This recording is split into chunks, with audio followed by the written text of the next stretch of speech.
Patuloy ang paghahanap sa cargo vessel na nawala sa kasagsagan ng Bagyong Christine na may sakay na 11 tao. Iniimbestigahan na kung galing sa barko ang ilang naglutangang kalabaw at ang umano'y natagpuang bangkay. Nakatutok si Mav Gonzalez. Nananawagan na sa social media ang mga kaanak ng 11 crew ng cargo vessel na MV Santa Monica A1. 10 araw nang nawawala ang barko mula nang umalis sa Santa Cruz Port ng Taytay, Palawan sa kasagsagan ng Bagyong Christine noong October 22.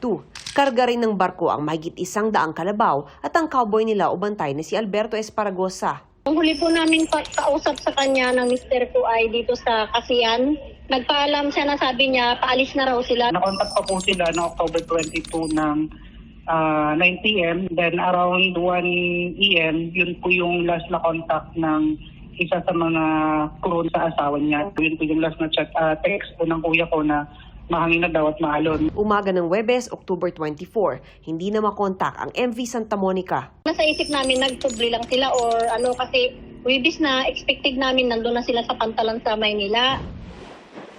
Noong araw ring yon, nireport na nila sa PCG na hindi makontak ang barko. At nitong October 27, isang kalabaw na pinaniniwala ang sakay ng barko ang inanod sa dalampasigan ng Paluan Occidental, Mindoro. Bloated na ang kalabaw. October 28 naman, 2 hinihinalang bangkay ang nadaanan sa laot ng Paluan Occidental, Mindoro ng mangingisdang si Reni at isa pang kasama. Kwento ni Reni, akala niya nung una ay manikin ang nadaanan niya. Nakataob daw ang hinihinalang bangkay, wala ng buhok, nakasuot ng green na pangitaas at black na cycling shorts. Si Irvin naman, mga 10 metro raw ang layo sa isa pang bangkay. Nakita ko na palutang-lutang po, nakatihaya siya. Hindi ko na po mahitsurahan ng mukha, gawa ng nakasubad ng ulunan ako, parang wala ng buhok. Tapos malaki na yung mukha, hindi mo na mahitsurahan yung tao. Tapos dala na rin po ng mabahong amoy, tapos medyo kinakabahan. Nasa 11 to 15 nautical miles palabas dun sa laot, nakita ng mga mangingisda yung 2 bangkay raw. Yun nga lang, ang problema kasi, ganito lang yung mga bangka na ginagamit nila. Yung mga pang-single lang, pang-isahang mangingisda, kaya hindi naman nila mabitbit din yung mga bangkay. Ang ginawa nila ay dali-dali silang bumalik dito sa dalampasigan para mai-report. Kaya nga lang, nung puntahan ulit ng mga otoridad ng Philippine Coast Guard yung mga bangkay dun sa laot, wala na raw silang nakita dun sa area na unang pinuntahan ng mga mangingisda. Hindi po talaga pwedeng hilahin kasi nga wala mo lang akong cadaver bag. Bukod sa hinihinalang bangkay, may nakita ring palutang-lutang ng mga kalabaw si Irvin.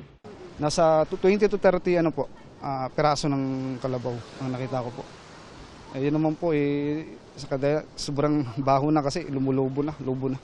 Sa ngayon, vine-verify pa ng PCG ang impormasyon sa mga bangkay. Hindi kasi sila nakalaot nitong mga nagdaang araw dahil sa bagyo. Pero kanina, nagsimula na ang Seaborne Patrol ng PCG Occidental, Mindoro. May na-recover sila mga crate, pero i-check pa ng PCG kung sakay ang mga ito ng nawawalang barko. May nakuha ring mga basyong LPG tank, life rings at life jacket na may tatak na MV Santa Monica, ang ilang mangingisda sa bayan ng Mamburao. Nagsagawa na ng aerial search ang PCG sa bahagi ng Palawan at Mindoro pero hindi pa rin natutunton ang nawawalang barko. Dasal ngayon ang mga kaanak ng sakay ng MV Santa Monica.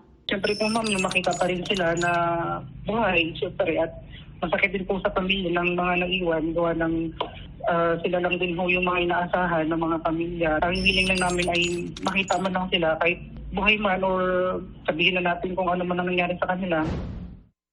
Para sa GMA Integrated News, Mav Gonzalez, nakatutok, 24 oras.